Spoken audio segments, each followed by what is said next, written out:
Good afternoon. I call the Village of Messina Board of Trustees August 16, 2016 meeting to order. Roll call, Mr. Otto. Yes, sir. Mr. Carl. Here. Mr. Shays. Here. Mr. Levere. Here. I'm here. Entertain a motion for the approval of minutes for June 21st, 2016 minutes. Second. Mr. Levere, second by Mr. Shays. Discussion. All those in favor signify by saying aye. Aye. Opposed? Motion carries. Reports of officers and committees, treasurer's report, Ms. Charlotte.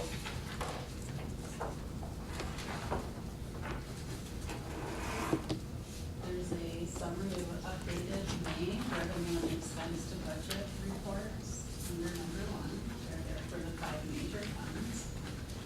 The annual state report for joint recreation for fiscal year ending 5/31/2016 was electronically filed with the Office of the State Comptroller on July 25th. The annual report for the village deadline is August 31st. I am currently working on that report and hope to have it completed by that time. Both reports will be available in my office for your review. I will also provide you with final revenue, expense, and balance sheets for the major funds once they're completed. Through close of business Friday, we had collected $5,380,353.33, which is approximately 88.7% of the tax warrant. This was the same percentage we had collected during the same time period last year. Sales tax received from St. Lawrence County for the fourth quarter of our fiscal year was in the amount of $435,921.02. This was $12,115.44, or a 2.7% decrease over the same quarter last year. Our total tax revenue for the 15-16 fiscal year was $1,718,388.29. This is an overall decrease of $66,670, or 3.73% from the amount we received last year. We did come in $23,938 over the budgeted amount of $1,694,450.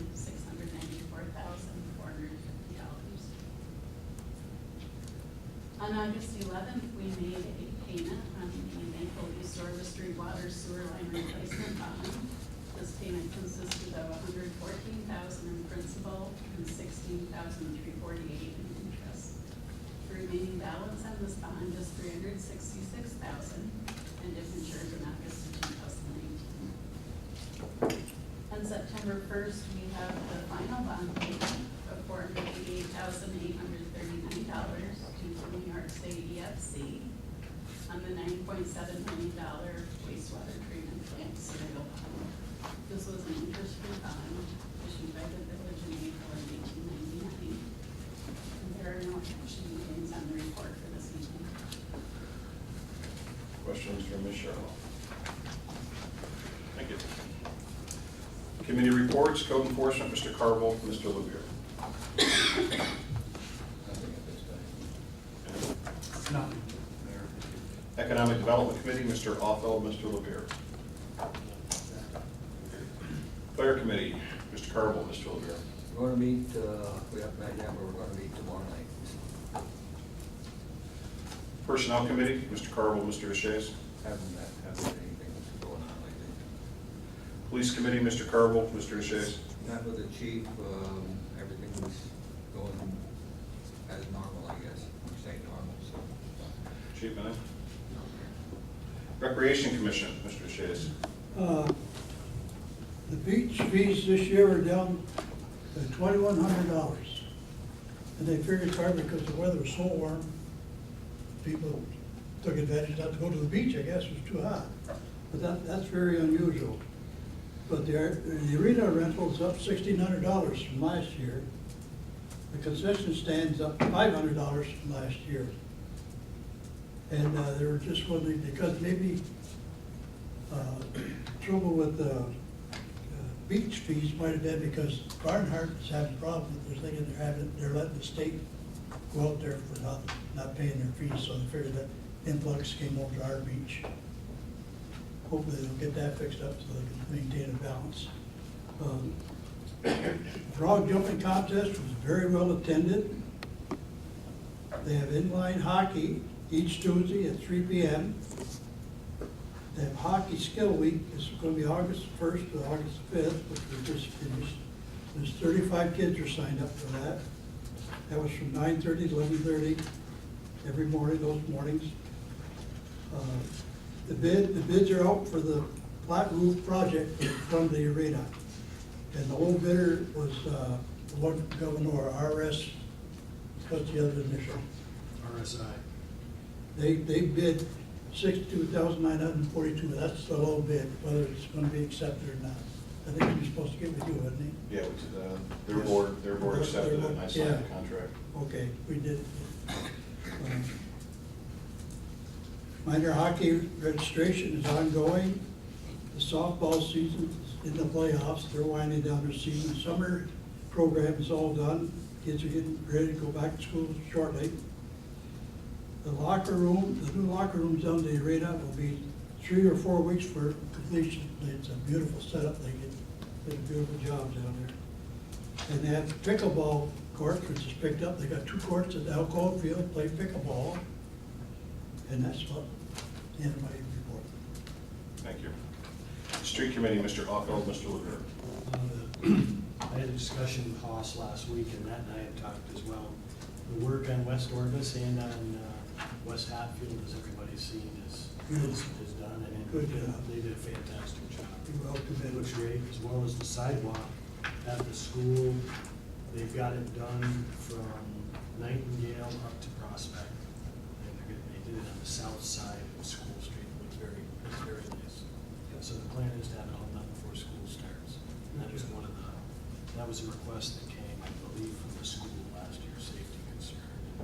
The village reacted in a positive way. Other than that, Matt, you got anything else? No, that sums it up nicely. Thank you. Water and Sewer, Mr. Offeld, Mr. Levere. Initial public comment period. As always, we ask you to please stand and state your name for the record. Initial public comment period. Seeing none, moving on. There is no old business.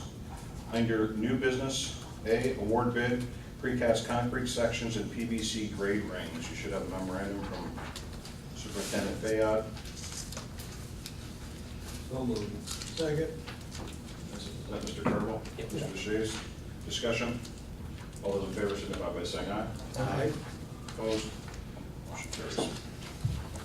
Proposed resolution to renew contract with Harold Granger Services for insurance claims administration and risk management services from September 1, 2016 to September 1, 2017. So moved. Mr. Levere. Second. Second by Mr. Carville. Discussion? All those in favor signify, I'm sorry, resolution individually. Mr. Offeld? Aye. Mr. Carville? Aye. Mr. DeShays? Aye. Mr. Levere? Aye. Resolution carries.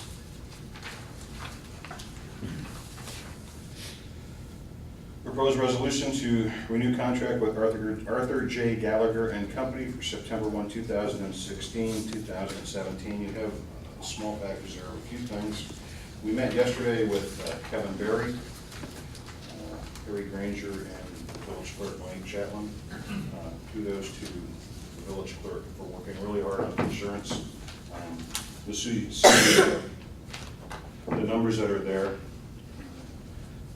We went out and shopped our insurance, and we saved about 2.5% by shopping, so saved some money this year, so great work by the Village Nicely Clerk. done. So I entertain a motion for the resolution. So moved. Second. Mr. Levere, second by Mr. Offeld. Discussion. Resolution poll individually. Mr. Offeld. Aye. Mr. Cardinal. Aye. Mr. DeShays. Aye. Mr. Levere. Aye.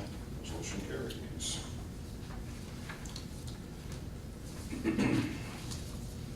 D, proposed resolution authorizing for submission of grant application to local initiative support cooperation for the zombie and vacant property remediation and prevention initiatives. It's a long one.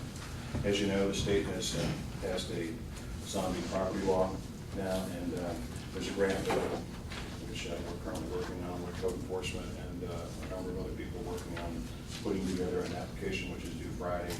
Take advantage of the funding that's available to work within the confines of the state's regulation and to do some things. So move. Mr. Rocco, second by Mr. Revere. Discussion. Resolution, poll individual. Mr. Rocco. Aye. Mr. Carl. Mr. Deshaies. Aye. Mr. Revere. Aye. Resolution carries. Tim, just a question on that. Is this the, is the zombie and vacant properties remediation initiative, is that where you go back on the local banks or the prime lenders? If somebody, there's two initiatives out there, and there's more than two initiatives, quite a few initiatives. And I remember reading that there was one of them, if somebody defaulted, just walked away from their property, the village could, or whomever, the municipality could go back to the bank, the bank that held the mortgage to start with. Is this? Correct. Under the new law, they'll be required to register those. So it is part of this it's the zombie law, right? Yes. Okay, because there was another one out there, I can't remember what, you know what I'm talking about, Matt? I can't remember what the name of I it was. believe they're closely related. Okay, all right. The one that creates a registry is significant to us because we were looking at a registry, and there's actually specific language in there that prevents some of what we were looking at doing. Okay. Because they didn't want to double dip and hammer the banks twice. Right. But then there was this additional one that I initially heard from the Assemblywoman's office about the grant opportunity. I can't believe it got by the banking industry, to be perfectly honest with you. Maybe, I don't know, somebody was sleeping between doors up there, I don't know, maybe something else happened. Yeah. Very well, thank you. And there's two things that this grant will essentially allow us to do, or to apply for, to allow us to. One is to manage current zombie properties or vacant properties, right, so create a database and manage it. And then the second piece is to prevent properties from becoming zombie properties in the first place. So there's an outreach program, counseling available to get people who are struggling with their mortgage or whatever. So it's kind of a twofold grant. So if successful, it can help us deal with the properties and hopefully prevent further ones from becoming zombies. Thank you. Discussion, impound bicycles at Messina Police Department. You have a letter from the Executive Director, Mr. LeJean, who's here tonight from the Greater Chamber of Commerce. I'll turn it over to Mr. LeJean. Thank you for your time. We had kind of an idea that maybe it would be in our interest in the area to create some bike tours, and maybe it would be an idea to try to get the bikes from the impound. So, of course, I still have a lot of planning to do with it, but kind of hinges on getting the bikes. So, worst case scenario, it doesn't pan out, we still auction them off for the organization that does. But if it does pan out, it would be a great spot to rent them at the locks. We can rent them at the chamber and create bike tours for Messina and the park systems, and have like kind of trails that go with the Seaway Trail, the Aluminum Trail, and of course, if there's any other programs that are going to be happening, we can incorporate. I think it's a great idea. Yep. Thank you. Wait, how you gonna keep them locked up and stuff like that? Yeah, I mean, we've got room You got over at the stuff to chamber. think about We've there. got a huge basement. In fact, actually, the basement under the synagogue itself is completely empty. Mhm. So we do have space for the winter months to keep them housed and Good. not damaged. We would be partnering it all with the bicycle group. Absolutely. I've already kind of made some soft contacts, checked out insurances. Got to see if I can justify it, but I think maybe with some sponsors, we might be able to facilitate, make sure one of the stops is a business or something like that. Sure. Cool. It's good for you too, right? Good. Good.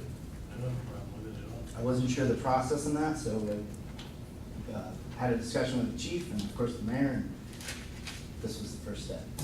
Good idea, Nathan. Well, thanks. Wonderful idea. So obviously, we will consult with the village attorney on this. As long as it's legal, I see no problem.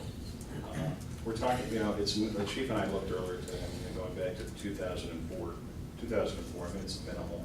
It's $100 or a couple $100 a year essentially that the auction represents, and we weigh it against what this would do both recreationally and tourism-wise for the community. It's a better way to spend our money. So, Good. okay, so we'll pursue it and report back to you. Thank you very much. Thank you. Voucher warrants. I move that the vouchers signed by trustee Carpel and myself be approved. Second. Second by Mr. Carvel. Discussion. All those in favor signify by saying aye. Aye. Opposed? Motion carries. Monthly reports, there's several on the table we have an opportunity to look at. Communications and correspondence, I do have one. John Misha, our attention that Harold Hal Smith, who lived a number of years here in Messina, graduated from Messina Central. What would have been his 100th birthday is next week. Mr. Smith was born in Michigan, but lived most of his childhood here and graduated from Messina Central in 1936. Went on to live in Utica for a while as a disc jockey, and before he ultimately moved out to California and Hollywood, and as you know, acted in several shows and some movies. So I prepared a proclamation that'll be effective for next week, and I'll turn it over to Mr. Michaud in a minute because I think he's got an event planned for next week on the birthday. So, whereas the Village of Messina appreciates its heritage and is committed to valuing and recognizing the accomplishments of its citizens, the Village of Messina desires to honor its native son, Harold Hal J. Smith, on his 100th birthday and recognizes his remarkable and successful career in Hollywood on the radio, stage, television, and in movies. Prior to finding fame, Harold Hal J. Smith grew up in the village of Brighton Street, on Brighton Street, and realized from a very young age he was destined to entertain. Mr. Smith sang with various local big band acts, performed at the former Shines Theater on Main Street. Following Hal's graduation from Messina High School on Bridges Avenue in 1936, he decided to pursue entertainment full-time as a disc jockey before entering into the United States Army during World War II in the Entertainment Special Services Unit. His many talents eventually landed him in Hollywood, where he continued to dedicate his life to making others smile. His legacy of voicing hundreds of famous cartoon voices, such as Al in Winnie the Pooh, Uncle Tex in the Flintstones, and various voices in David and Goliath, DuckTales, I'm not going to read all of this, but there's a number of them, and moving on to such roles as Otis Campbell, and the Andy Griffith Show, and his roles with Red Fox Comedy Hour. And there's a number of other ones listed in the resolution that I won't go to. Despite his many successes, Hal Smith never forgot his hometown of Messina or his many friends and supporters. Although he passed away in 1994, Messina remains very proud of his many talents and his achievements. So now, therefore, I, Timmy J. Courier, Mayor of the Village of Messina, on behalf of our community hereby proclaim August 4th, 2016, what would have been his 100th birthday, as Harold Hal J. Smith Day.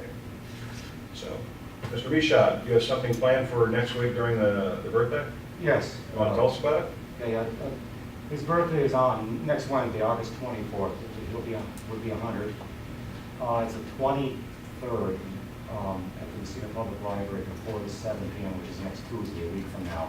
So I'll be at the library right now, a week from now.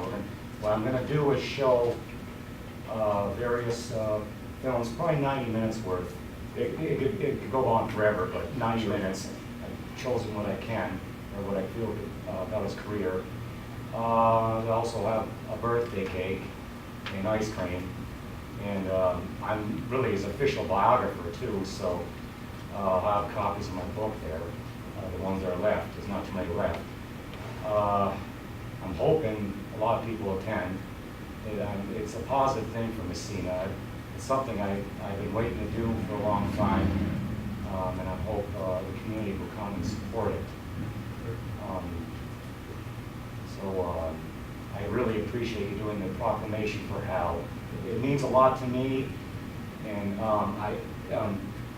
with the proclamation, I feel like one episode called A Plaque for Mayberry, where he accepted a plaque from one of his descendants from who burned the bridge during the Revolutionary War to save Mayberry. And he gave a big lecture. But I could talk too long about Hal. I know too much about him. But I'm sure in spirit he's here, and all his friends are here. And they would be here with me, sitting with me, if they were here today, from all his classmates in high school that supported him, and all the people he knew from Messina that he kept in touch with over the years.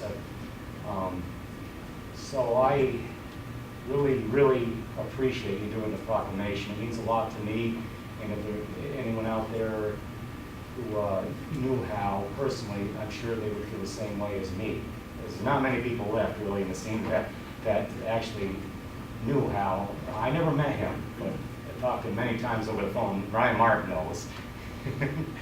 I don't know, Ryan, but he gave me, I don't know, maybe 100 autograph photos in a period of 4 or 5 years, and I gave them to people. Someone want an autograph photo of Hal, he would send it to me. My college professors, my friends, everyone in the scene.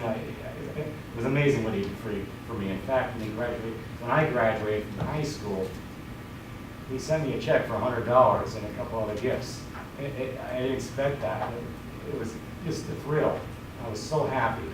So he's forever in my heart as a role model. So I think I've said enough, but you understand what I'm stating, right? Sure, we do. Thanks. Thanks for what you're doing. We appreciate you keeping us on our radar screen and the fact that you're going to honor it next week. So hopefully it's well attended and the citizens partake in it. 4 to 7 p.m. next Tuesday. Tuesday at 7 o'clock at the library. Yes. Great, thank you. Further communications and correspondence. Mr. Alpo, you had something? Yeah, oh, yes, I mentioned you guys, I was reading the minutes from the housing authority, May 19th minutes, this was back in May, June. I saw they had a write-off, and can you maybe find out from the executive director what exactly that is? It was to the tune of $68 million. As everybody knows, they were late on their bills to us, and it just kind of raised a red flag with me. There may be a perfectly good reason why they wrote it off, but there's no chance at all of getting it. But I think we owe the police that. And I'd like to, maybe the next meeting or two, if she should come up and, she doesn't have a computer, just, fill you in and us it. Okay, yeah, I'll get with her. Apparently I missed that first No email, so problem. my No apologies. problem. Summer's busy, and I understand. I just had to check, I had to check the fire back there for this meeting, but I should have told you earlier. The other thing I see in the, we got a letter from the Department of Health, Mr. Brandt, Public Health Engineering Camp, Engineer 2 at the Camp District Office. He was talking about article in the Watertown Daily Times about improvements that, we were discussing out at the intake. I didn't think it was such a good idea, and he listed his reasons, and I can't say that he's right or wrong with what he sent, with what he was suggesting there in the letter that we received, but what we can do is hold on to this letter, and we can say, okay, if you don't want us to do it there, where do you want us to do it? So, it could be ammunition for the task force. I gotta be kind of walking a tightrope there, as far as what I can say about that, but it might be something you want to hang on to later on, ask, when they suggest that he make improvements if they want us to do that. And he made some very good reasons. He's looking at the science of it, which is probably, I'm glad he's doing that, because we all drink that water. But anyway, that's all I have to say about that. Thank you. Yep. Further communications correspondence. Closing public comment period. Questions from the media? So under 6D, the zombie property grant, I kind of missed a little bit of, can you go into specifics about what that grant will pay for again, please? Well, we're still putting together, it's due on Friday, but essentially there's two pieces of it that we're looking at. One would be, it would help us manage current zombie properties, so it would allow us to create our own database, dedicate some staff to that. In this case, it would probably be increased hours for a current part-time employee. So it's essentially to manage current vacant or zombie properties within the community. The second piece of it is to prevent properties that are either at risk or will be at risk from becoming zombie properties. So this will be connecting a particular, say, homeowner with programs that are out there to maybe manage their money better, programs that are available if you're having trouble paying your mortgage, to get them the kinds of support and those types of things. So again, to deal with current zombie properties and to reduce the number of zombie properties that occur in the future. You're welcome. Further questions? I do need a brief executive session for the purpose of collective bargaining. So I'll say that today. I do not expect to take action. Mr. Appel, second by Mr. Rivera. All those in favor, signify by saying aye. Thank you. We're adjourned. Thanks, everyone. Have a good evening.